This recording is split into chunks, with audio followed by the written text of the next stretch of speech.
there between the judge and the attorneys. The prosecution is trying to hit this witness hard with a phone call that he apparently made right after this alleged incident where the pipe went through the windshield, and it was a phone call to this person who later testified that he was never with the defendant. Well, the defense now says, wait a minute, I was never provided with the document that proves that the phone call was made. So, this goes into possible Brady material, Julie. Evidence not Brady or just adversarial this kind of an not turning issue. over discovery. Discovery, right. Mm-hmm. Yeah, so I mean, it seems like, I think it sounds like the prosecution is taking as much time as possible to figure out if in fact they did give it to him, because if they did not give it to him, then the judge may rule that it doesn't come in. Yeah, I mean, but the cat's already out of the bag. The state just basically turned around and said, oh, wait a minute, you did call the guy right after the incident. Was it an attempt to get your story straight or have him cover for you? So the jury at least heard the question. Right. I mean, look, the judge can, if the judge wants to, and I understand the cat's out of the bag, but the judge can tell the jury to disregard any evidence in regards to that. Again, there's always a possibility of an appeal issue, so who knows if he's found convicted. Yeah, it is. Guilty. I mean, it seems to me, and look, I was sort of on the fence with this case, and of course, if you're on the fence, then you have to then put the burden of proof over that and say, well, if you're on the fence, it's not beyond a reasonable doubt. At this point, it seems to me that the case is stacking up against this defendant. I would feel comfortable voting guilty at this point. Do you still disagree with it? I still disagree. He's getting wrecked on cross, absolutely wrecked.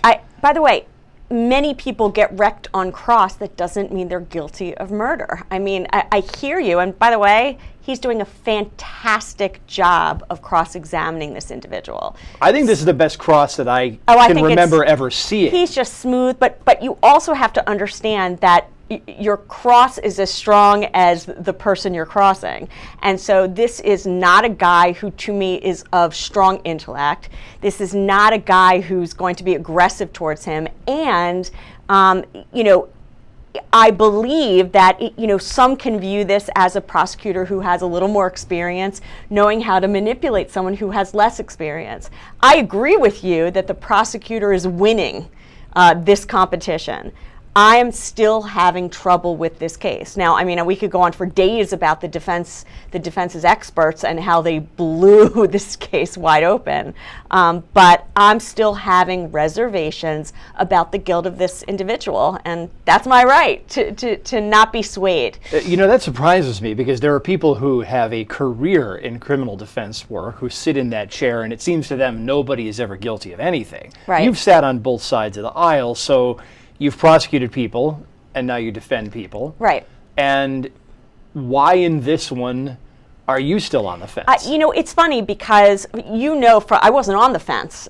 In the prosecution's case, had it stopped where it did, and if I was a juror, I would have found him not guilty.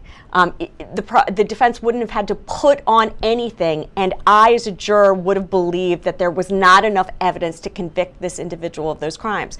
The problem, I think, that seems to have happened for me, and I think for many people, is the defense put on a case. And they put on probably the worst case I've seen as a prosecutor, as a defense attorney in a long time. It's rare that your own expert would completely disagree with the defense's theory. And it boggles my mind how that went down and how that happened, especially when you have an expert who cost you over $14,000 to review the case. What specifically do you think that expert failed on? I think the issue with the pipe, whether the pipe actually came through the window from a truck, was a big problem, I think, for the defense. And I'm not sure if they failed to ask him that important question before he took the stand or not.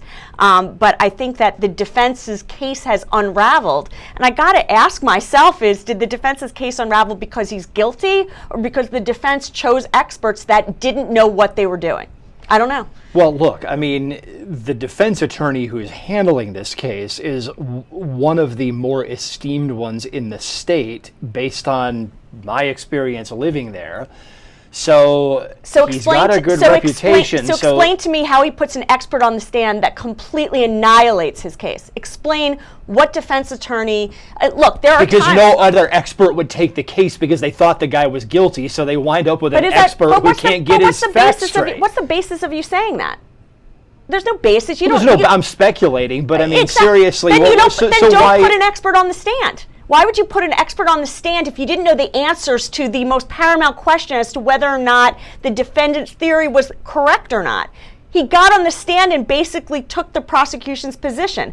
Why on earth would you put him on the stand and destroy your client's case? Well, he said that he could believe the prosecution's case could have been a cause, but then he had an alternate explanation for right, I what caused understand. the injuries. Look, I didn't even agree. I have to be honest. I feel like the defense didn't almost fully understand the injuries to the victim and how the injuries could have occurred.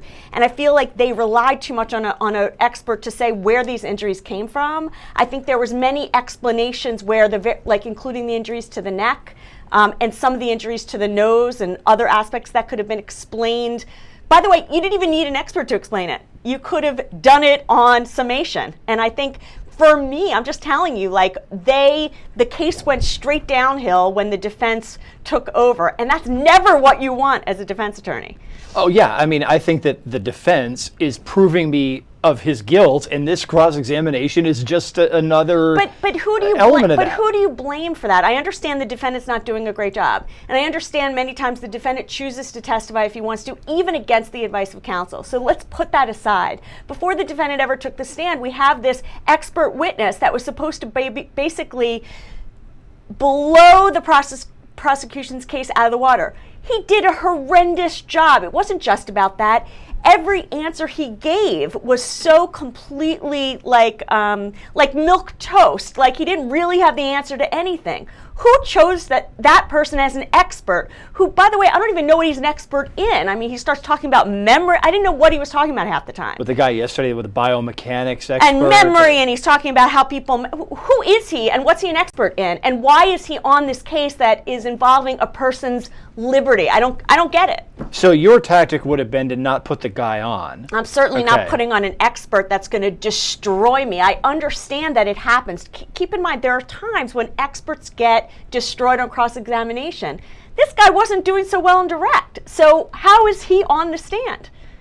So let's ask another question. How far can one go in pre-interviewing one's own expert witnesses without running afoul of an ethical issue? What do you mean? You can interview your expert for all those, $14,000. You can interview him as much as possible. You can cross-examine him. You can practice with him to make sure that what he says aligns with you. Now, by the way, you can't tell him what to say. You can't tell him to lie. His obligation is to tell the truth. But you're not obligated to put a defense witness on the stand who's going to hurt you. Why would you do that? So is this ineffective assistance of counsel? I don't know that it rises to the level of ineffective assistance of counsel. Look, for all I know, the expert spoke to them and said what they wanted to hear, and the defendant supported him testifying. I just, look, experts scare me, in many ways, because a lot of these experts will say whatever you want them to. Well, you're a legal expert. You scare me. I scare myself sometimes. Well, I truly there you scare go. myself. But I don't purport to be something I'm not. And the thing is when we start talking about experts as a defense attorney, the first thing I do before I even think about calling an expert is I contact my colleagues from the defense bar and sometimes from the prosecution bar, because I want to know how many times this witness has testified. I want to know what's happened on cross-examination, whether he's shown to be lying about anything, and I want to use that to make sure that the expert I'm calling is really what he says he is, because the last thing I want is for a prosecutor to get up there and bring up some prior case he testified where he was destroyed. And it's our job as defense attorneys and as prosecution to do that, because these cases are incredibly important to the community and to our clients. So we've had discussions in the chat room over the last couple of days where a lot of people are just saying these so-called defense experts are just lying shills who get up and say whatever anybody wants for a sack of cash. But I don't know that that's fair either. No, of course it's not fair. Of course it's not fair. It's like anything. You have honest experts and you have dishonest experts. You have honest police officers. You have dishonest police officers. Each individual is each individual. It just so happens, as far as I'm concerned, that you have an expert that to me doesn't really seem to be an expert, and he's spouting out things that he knows nothing about. That's my opinion. And yeah, I'm aggravated because I don't understand why he took the stand. Yeah, so, everybody sort of was chiding on me, and then now you're giving me this look, okay, because you like it when people don't like me. Therefore therefore you feel more comfortable in your dislike of me if other people dislike me, but whatever. Let's dismiss that out of hand. But I agree with you. I thought that the state's case was on the fence. And at this point, I'm looking at this guy saying, I think that you did something to harm your wife. Right. And I understand it's the result of the defense case convincing me of that. Look, I think a lot of people have very varying views about this case. I was surprised that people were against my belief in terms of me believing that he wasn't guilty. We all have a right to our opinion. That's kind of why we're here. That's why we have a jury that's making the decisions in regards to whether he's guilty or not guilty. It is sad when your influence, and it's not, I understand where you're coming from, when your influence as to whether you think he's guilty or not, or that you believe now he's guilty, is based on the defense case. And quite honestly, I think your belief started to change even before the defendant took the stand because of the weaknesses of those experts. Yes, and exactly. That's not what a defense wants to happen. Well, clearly not. I mean, the whole point of defense is trying to defend the defendant. Right. Well, but if we're to look at the trial as a fact-finding, a truth-seeking exercise, one would say that this all does fit under that umbrella. We need to hold that thought because the defendant is back on the stand. All right.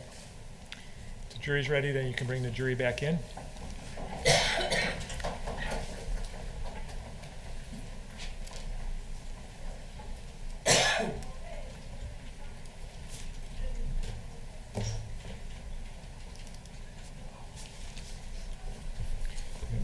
After 150? Anything after 150? Sure. Oh.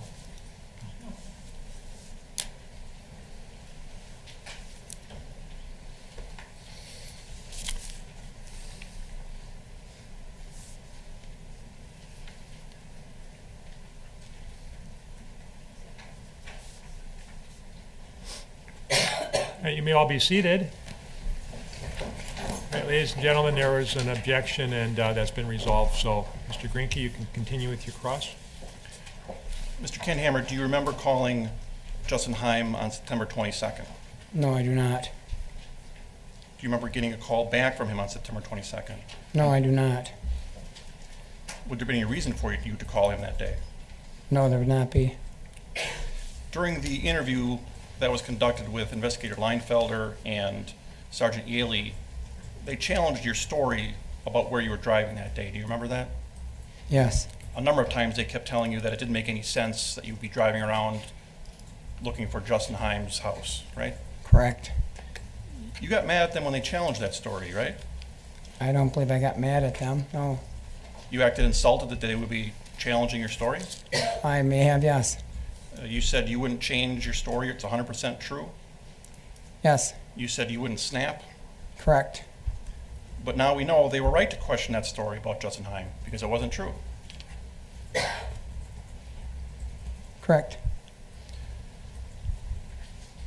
Were you trying to act insulted so that they might believe your story? No. You didn't call them after the interview to say you remembered something else, or maybe that wasn't true, maybe now you know where you're going, nothing like that? No. You never acted confused or you couldn't remember where you were going. You seemed pretty adamant that that's exactly where you were going, right? I had, I think I gave, no, that was right for the, yes. Were you hoping they just wouldn't check up on things like Justin Heim or your wife's work schedule? No. You said you even went back to the scene a few times to try to remember before the police interview what happened. I didn't go back to remember. Can you tell the police that you were trying to go back so you can remember things? We went back to take a basket there. Even when the police pointed out to you that your story couldn't be true because he talked to Justin Heim, you still didn't remember where you had been driving that morning. Correct. And today you say that you were trying to find the house of Mr. Logan. Correct. How did you know it was a blue truck? I've seen him pull the race car with that truck before. Have you spoken to him personally about his windshield? I have not. Would he know that you were coming that day to look? No, he would not have. How would you have taken his truck and driven it back to your house if he didn't even know you were coming? I would have knocked on his door. Well, you said you would just take it because the keys were in it, right? I did say that, yes. You had negotiated a price though, right? No, And you said he would just come to your house to pick it back up and leave money on your deck. that's how I've done windshields before. He wouldn't have known that, right? No, And you said numerous times it was somebody that you've dealt with before and had done work for him before. correct. Have you done work for Mr. Logan before? No,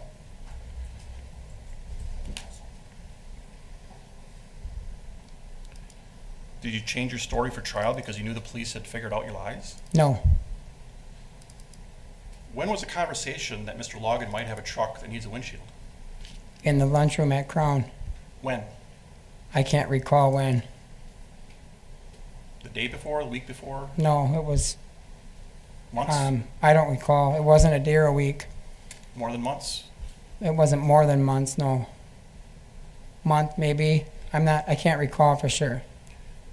And this Friday, why would it be so important that morning to go out and look for it if you don't even know where you're looking or if he even needs a windshield? Because it was a spur of the moment. We walked out to get in the car and talked about it, and we're on our way back out the road, we were talking about it.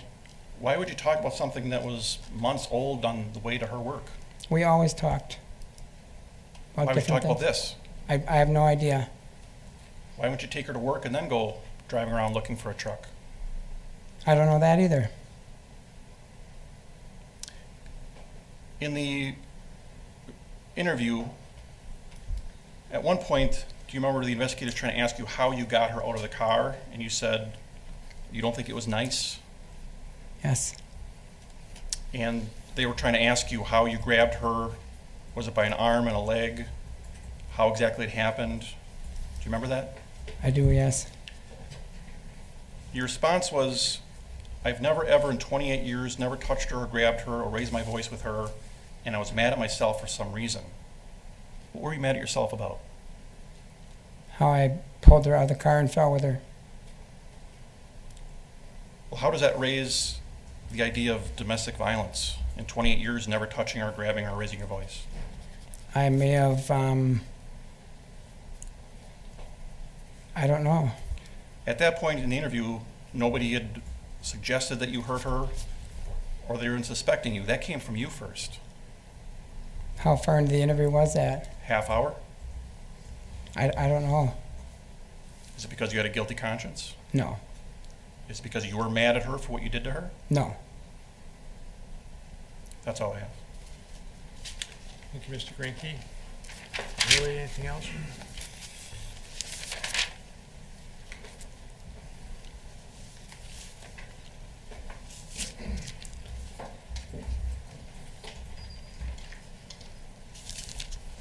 Mr. Kendhammer, do you recall Mr. Grunke asking you, I think you said that you spoke with Officer Wickland first, Correct, yes. and you said no. Yes. Is that correct? Yes, it is. With whom did you speak first? The first responder. You were asked questions about your various interviews and where you were going that day. Correct. You recall that? Yes. And do you recall listening to those recordings in the courtroom? I do, yes. And there were many places that you said that day. Yes. Did you say Shufflebine Hill among them? Yes, I did. And is that, in fact, where you were headed that day? Yes, it is.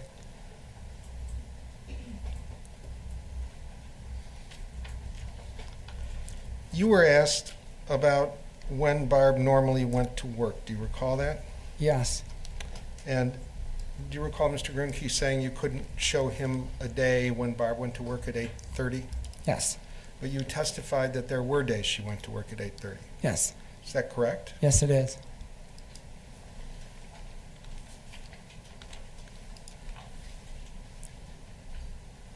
If you had,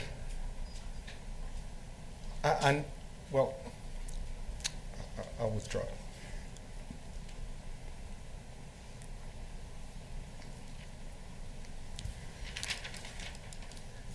Do you recall Mr. Grunke asking you about the fact that you were going to switch to nights to work, Yes, and that Barb didn't care for that? correct. Was the decision to switch to nights to work one made in consultation with Barb? Yes, And as far as you knew, did she approve of that? yes, He said that Mr. Grunke, in questioning you, questioned whether in fact you were truly doing this to help out somebody with two small kids. Is that the primary reason that you were doing it? yes, that's the primary reason. And what's the name of that person? Brett Bagstead.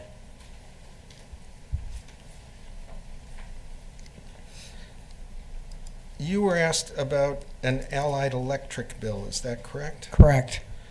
You said you had an outstanding bill of $4,000. Did I understand that correctly? Yes.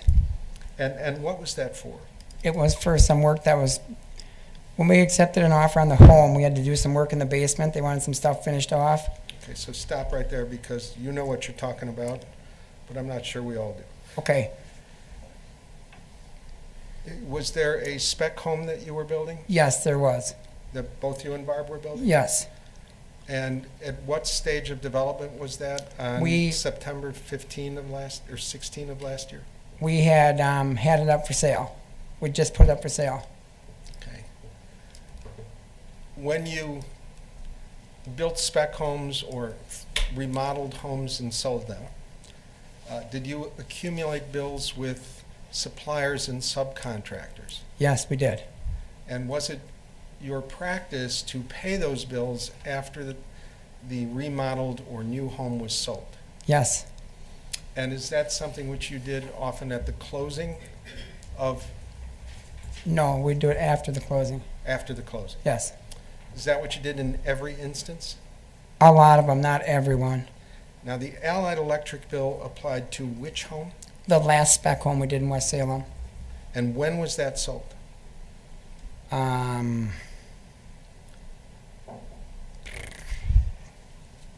I can't recall. I can find out. Well, was it sold in 2016? Yes. Was it sold before Barb's death? Yes. How far before Barb's death?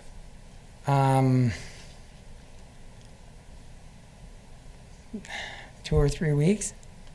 And was the Allied Electric bill one that just had not yet been paid from the closing proceeds? Right. And when you got the closing proceeds, was it paid? It was not. But what was it eventually paid? It was not yet, no. It would have been, And why was it not? because I took some of the money from that to get some of Barb's stuff taken care of. When you say Barb's stuff, do you mean the funeral arrangements? Yes. You were questioned about a best-kept bill. Yes. What is best kept?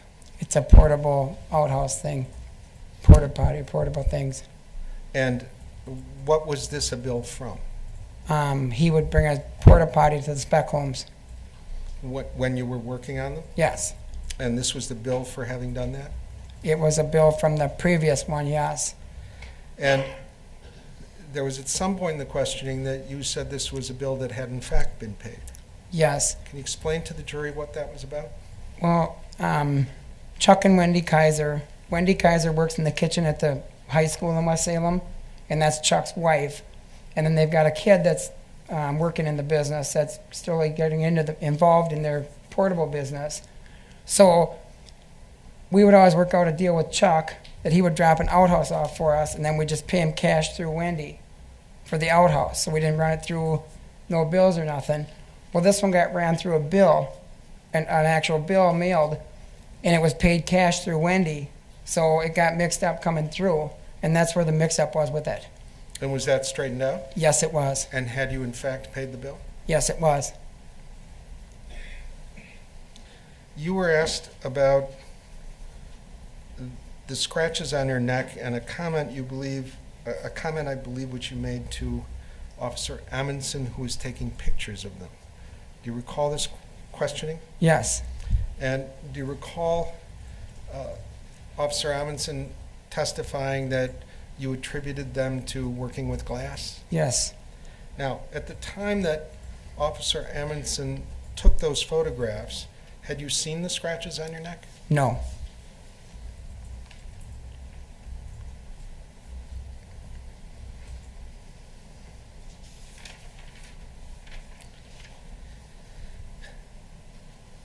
You were asked a number of questions by me and by Mr. Grunke about extracting Barbara from the automobile. Do you recall that?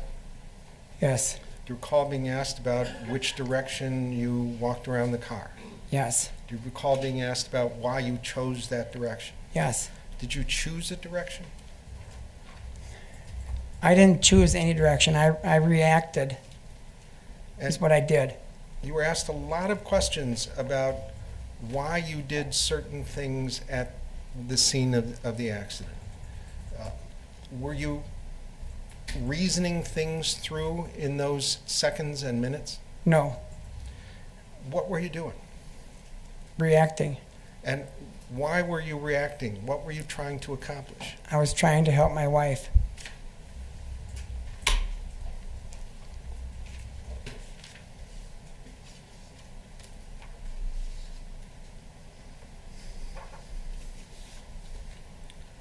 Do you recall being asked questions by Mr. Grunke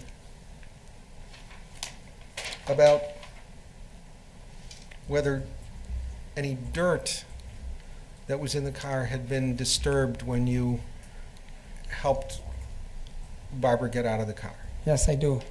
I'm going to first show you Exhibit 113.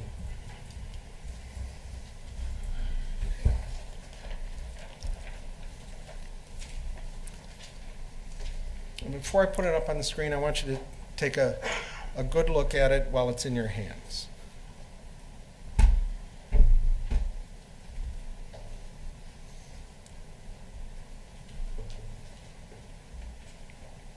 See that? Yep.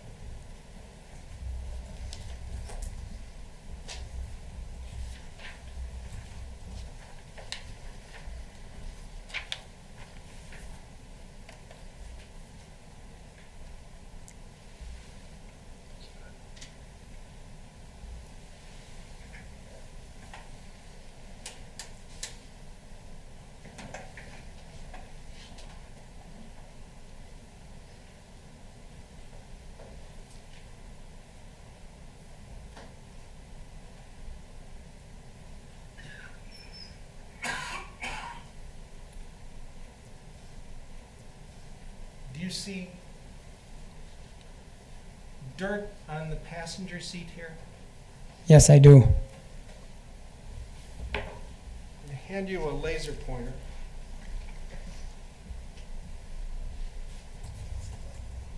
Can you point out where you see the dirt? When you look at that, did it appear to you to be undisturbed or rubbed in? Objection, meeting. Sustained. Did it appear to you to be disturbed or undisturbed? I couldn't tell. If you go a little bit lower,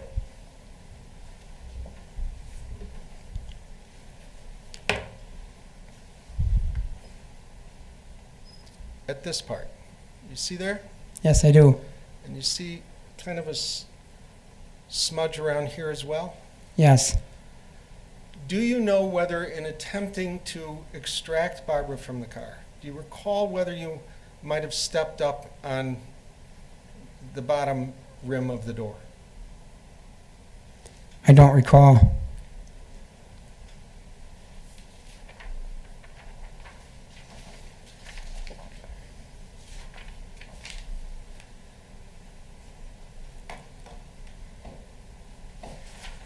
When you were administering CPR to Barb, where were you looking? at Barb's head. Were you looking at the road? No, Were you looking for headlights? no, Were you shouting out at that time? I don't remember.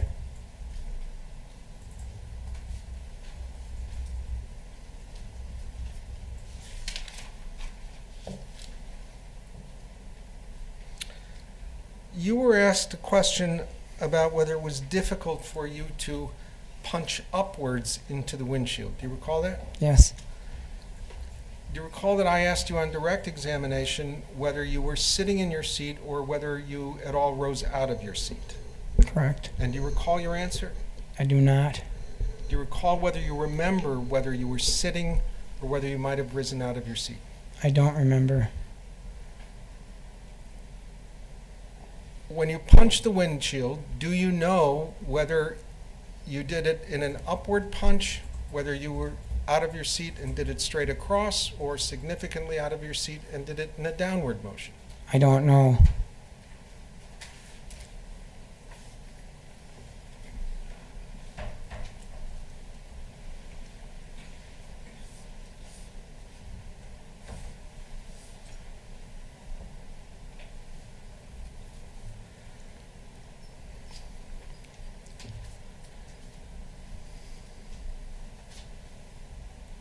When you were questioned at the sheriff's office, was on the day before Barb's funeral, how were you feeling emotionally? I was very emotional. And I hadn't had any sleep.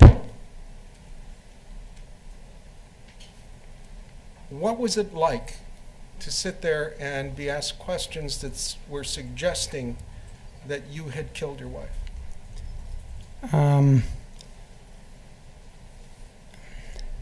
I honestly left there and was thinking about my wife. I don't think it sunk into me right there.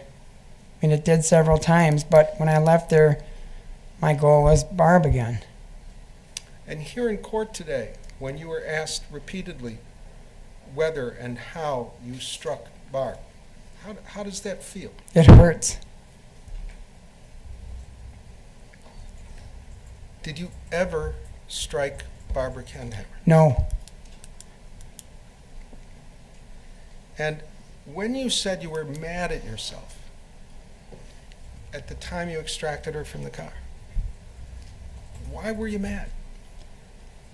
because something was caught holding her in the car. And I tried to first take her out nice, and I had to grab around her somehow. I don't remember how exactly, but I had to pull her. I pulled her out of the car. And when I did, we fell.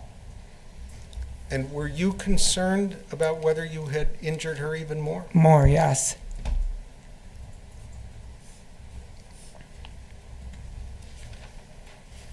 I have no other questions. Mr. Greenkey, anything else?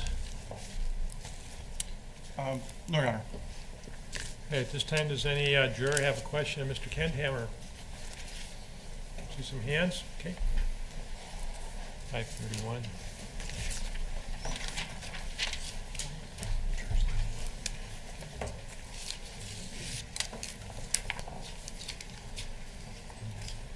Are you going to need the Elmo?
The Law and Crime Network. At this point, the judge is soliciting and then looking over questions from the jury to the defendant directly. Not all states allow this, Julie, but Wisconsin is allowing it in this case.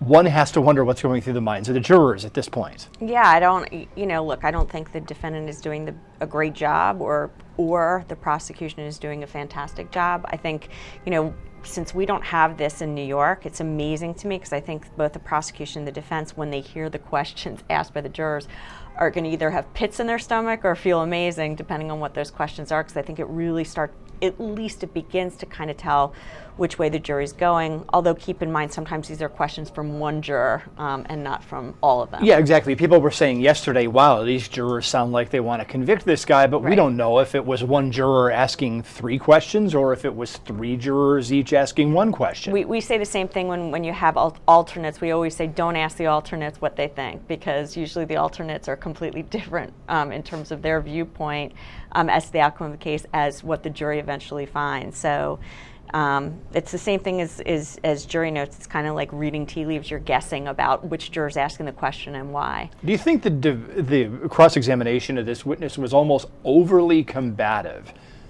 I didn't think so. I thought it was certainly entertaining to watch, but the constant supposition that, well, you're lying about this, you're lying about that, you're lying about the other thing, asking the same questions over and over again in different ways. I definitely think there were times when he did that, but I didn't find it combative. I actually found him quite in control of the questions being asked.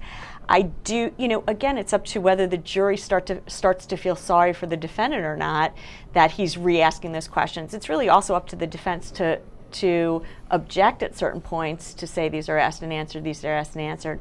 And depending on kind of what the judge's position is, if the judge is sustaining them, then the jury may start to go with the defendant. It really depends. Yeah, and again, folks, at this point in the proceeding, the attorneys are going over the questions that the jurors have asked, because questions from jurors are subject to any other objection that a regular question would be. It looks like we're going back into session.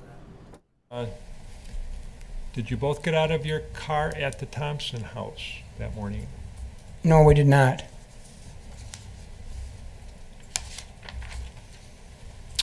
Right, 534 is, after you took Barb out of the car, did the passenger door stay open or did it close? The passenger door stayed open. The second part of that one, which is the same as 532, is why did you drive 300 feet on Bergen Cooley Road, or why did you go 600 feet before stopping? All I can say to that is it was a reaction. I honestly don't know why I didn't stop immediately. I don't know why I didn't stop immediately. It was a reaction is all I can say. One more? Counsel?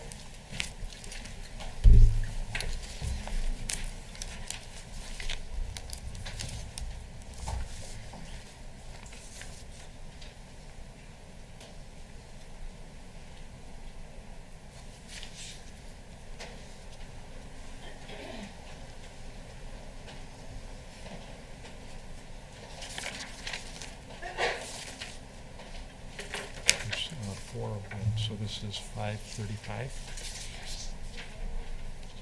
4 questions on 530. I'll staple them.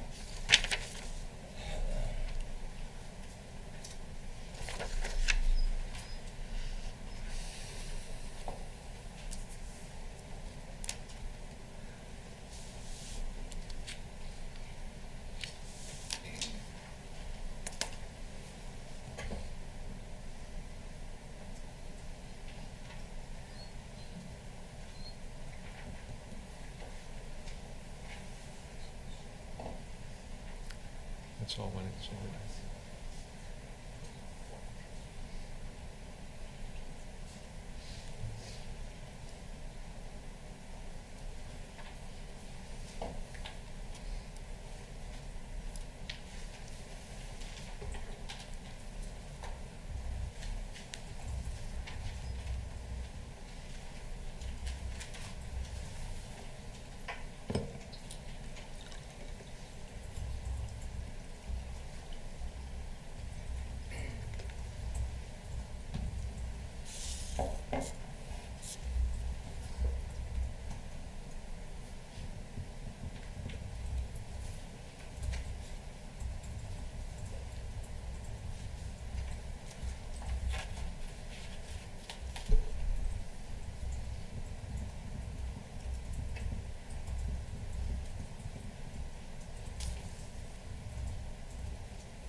So we just had 3 sets of questions from jurors here. The first one, did they both get out of the car that morning at the Thompson house? The answer was no, they didn't. So part of me wonders, Julie, if wrapped up in that question is some kind of accusation that maybe the wife was injured when they were at this other house that morning before continuing on. Is that perhaps what they're trying to get at there? Again, I think we're guessing, but it could be that the question is that she couldn't get out of the car because she was so badly injured. Who knows? Yeah, I mean, one has to wonder, but the answer was no, we both did not get out. Correct. He got out, she did not. The second question, after he took Barb out of the car, did the passenger door stay open or did it close? He answered that it stayed open. But in his testimony, he said it kept trying to close as he was trying to get her out. So is that inconsistent, or is this just an answer to what happened after he finally got her out of the car? He left the door open. It might be, and one of the things we've talked about before is that sometimes when you don't know the answer, you don't remember, you fill it in because you think you're supposed to as a witness. And so one could argue that because of kind of the emotions of everything that was going, he really doesn't know what he did, but he's trying to give answers because he almost feels like he has to. It felt that way during the interrogation, but let's go back into court. Sure. Do so, Mr. Kendhammer. Okay, is the call-in policy at Crown to call into the supervisor directly, and if not, what was the call-in policy? They have a call line that they just put in maybe 3 years ago that you can call into, but the supervisors would prefer you to call to them. So if they want to cover you, like if certain areas they won't cover you for because they'll pull someone else from the plant to fill your position. So they would prefer that you call, it's called the two-piece office. And that's where they'd like you to call so they get a hold of one of the supervisors right away in case they don't listen to the messages to hear that you're not coming in. Okay. When working at Crown, does the company allow you to schedule rest or lunch breaks whenever you desire? Yes. Crown is being that it runs 24 hours a day, there's 2 supervisors there usually during the day and 1 at night. And there's 2 people that run each decorator. There's 2 people in the spray machines. There's 2 to 4 GLs. And as long as both people aren't gone at the same time from a specific job, yes, you can take your breaks when you want to. And finally, was there anything in the trunk that could have provided aid to your wife at the time of the accident? I don't recall what was in the trunk. Okay. Again, ladies and gentlemen, don't take any heed of questions I did not ask. What I'll do is have you step out right now for a short break, and about 10 minutes or so, about 10 after I'll make it, and we'll see where we go from there.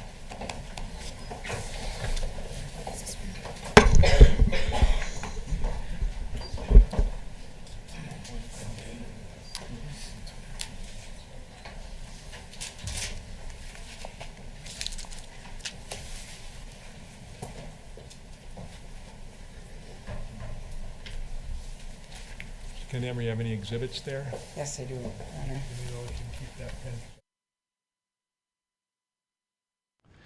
So the judge has called about a 10-minute break here at this point in the Kendhammer case.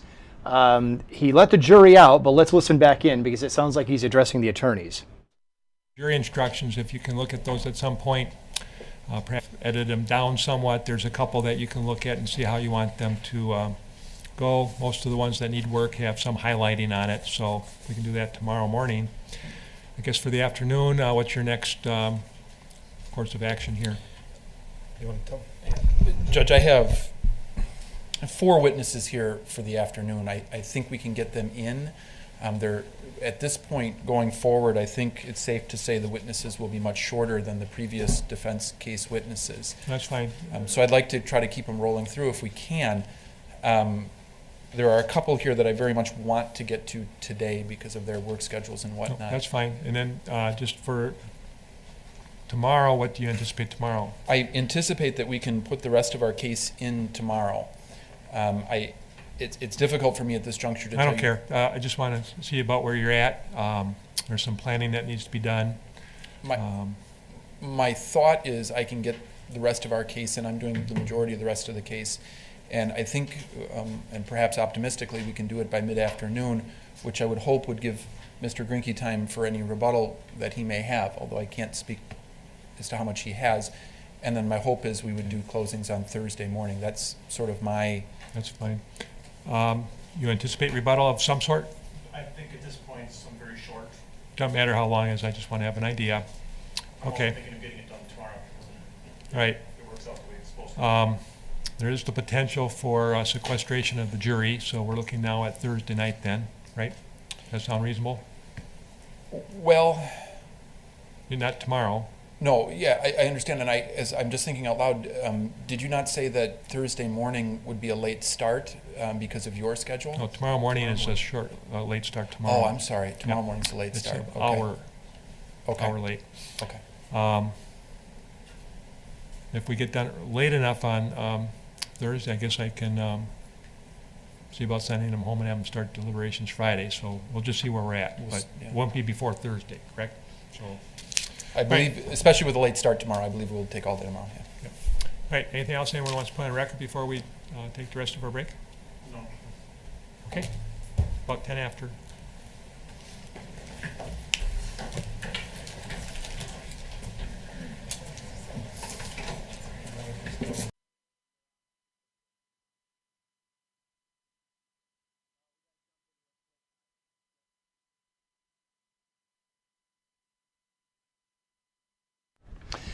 Okay, the judge going through some scheduling matters there. It looks like the defense is going to try to call 4 more witnesses today and then possibly call more witnesses tomorrow and rest sometime tomorrow.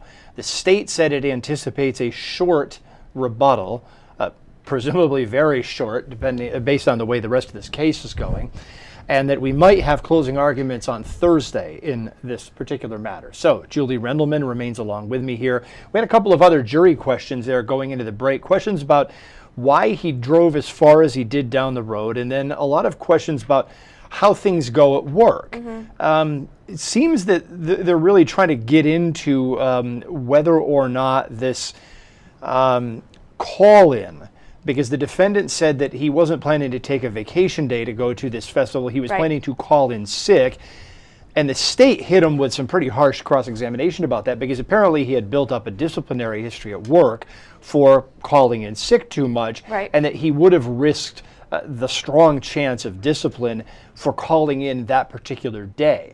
So it seemed like people were really trying to hone in on that. In other words, why call in? Did you make up this whole story about calling in, going to the festival, this, that, and the other thing, because you had to explain away what you were planning to do with your wife after you killed her? Now, that's the state's theory, potentially, and the jurors seem to really want to key in on that. Well, they may or they may not. It depends on, they may actually just be looking for an answer. They may actually just be looking for how he answers that question, because remember, they're in the room, so they may want to see if he's reacting nervously when they ask that question or not.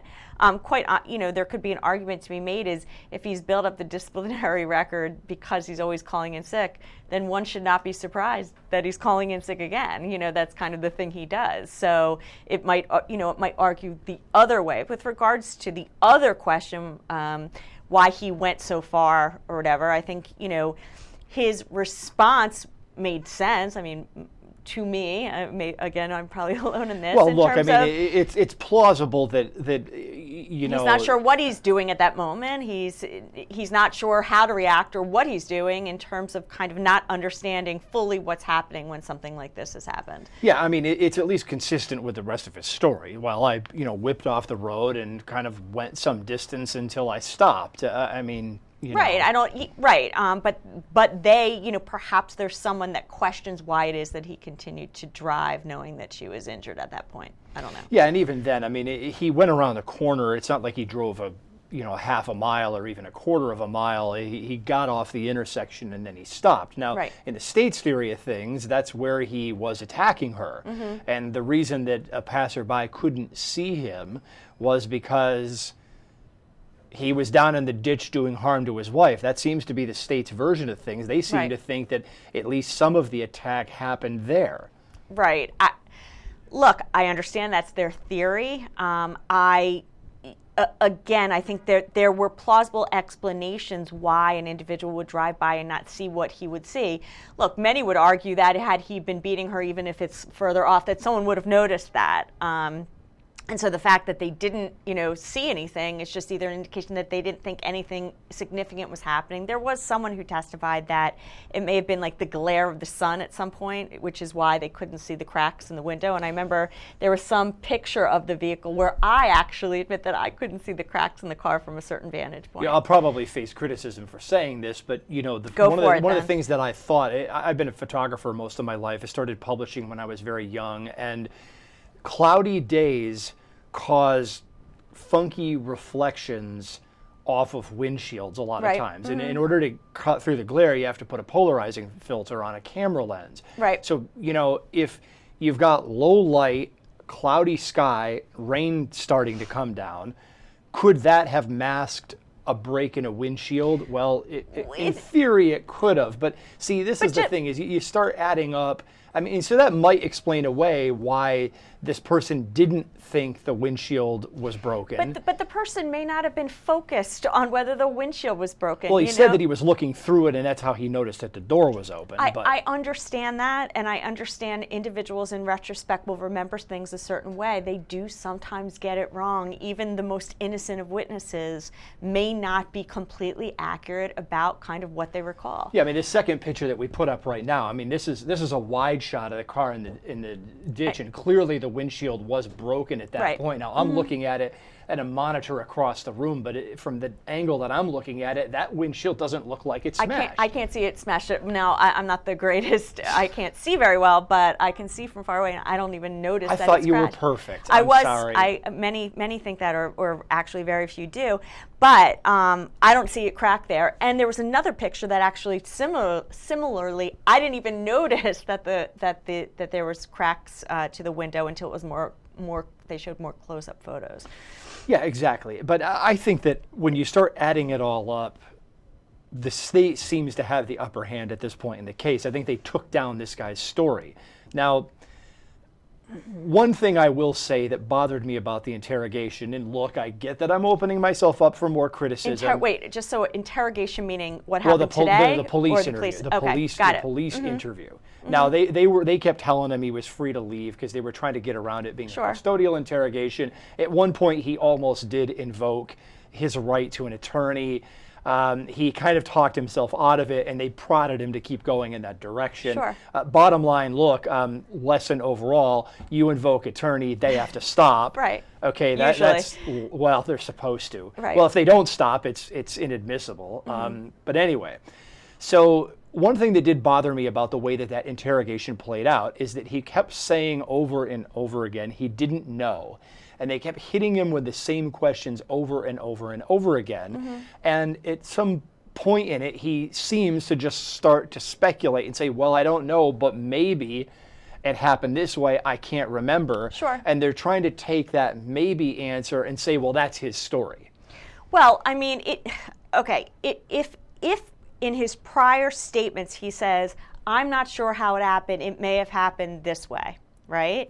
Well, obviously, if the prosecution now is cross-examining the defendant, he has to use his prior statement, how his prior statement was made. So he can't now make it as fact that he said it. He can say how he said it. If the defendant isn't either catching on or the defense attorney isn't objecting, saying that's not what he said before, then unfortunately, then the prosecution can, and I'm not saying the prosecution is misleading anyone, but the prosecution is asking questions that either the defense should catch on and object or the defendant should clarify what in fact was said. But I think that the police have a right to push him on questions that they want answers to, even if he continues to say he doesn't know. Well, see, here's the thing. I mean, it gets me about interrogations is that we've got this case where people are saying, oh, he's being squirrely, they don't like the defendant, he's not sympathetic, they think he's trying to lie his way out of having done something, but it made big news at the end of last week that the Seventh Circuit full judge panel turns around and says, well, when Brendan Dassey from Making a Murderer, whose case I know so well, I can quote it, when he's doing it, a lot of people are sitting there saying, oh gosh, that's not the same thing. That's an innocent kid being pushed around, but it's the same interrogation technique. So as to one defendant, people are willing to give the defendant a pass, and as to another defendant, they're willing to say, great job, police, you did a good job trying to shake the truth out of him. Well, the issue is whether or not the interrogation is going to lead an individual to lie about what transpired. So if you're doing something as a police officer to kind of inhibit the willfulness on the part of the defendant or the suspect, such that the suspect is now going to lie in order to kind of get out of the situation, then arguably the interrogator is not doing something right. So, I mean, there's one thing to, a police officer has a job, or a detective has a job to thoroughly investigate, and part of that is to interrogate. And interrogate doesn't mean to always calmly ask questions, handing someone milk and cookies. Sometimes it is, and sometimes that's the most effective way to get your answers or get truthful answers. But sometimes it does require an aggressive questioning in order to try to get the defendant, as far as they're concerned, to tell the truth about what they have or haven't done. Yeah, I mean, it just makes me wonder, because we've got such a debate about these interrogation techniques, and so I think that the question is valid, though. But I agree with you. I think, unfortunately, when we look at someone like Brendan Dassey and we watch that video, we're so troubled because we view Brendan Dassey as not necessarily innocent, but not a bright kid who seems to me extremely naive and young when you see that tape. When you watch this defendant, by the way, I find this defendant a little bit naive too, but I think that people view him differently. He's an adult. He's an older individual. He's graduated. He's held a job. And I have to say, the questions that are being thrown at him, to me, are not quite the same as some of the questions that are being thrown at Mr. Dassey, and I found the interrogation techniques to be a bit different. I mean, look, I haven't seen the Dassey video in a while, so don't question me about each. I have all the CDs if you want. I know I'll you're tell you what, obsessed. That's what you need to watch right. The next time we get a snowstorm. But I recall the techniques being a bit more manipulative and aggressive than I see here. Maybe a little bit. And look, I mean, I realize there are differences between the two, but it certainly highlights the differences between or the similarities between the way the public looks at one versus the other. We've got the judge back on the bench in the Kendhammer case, so let's go back to La Crosse, Wisconsin.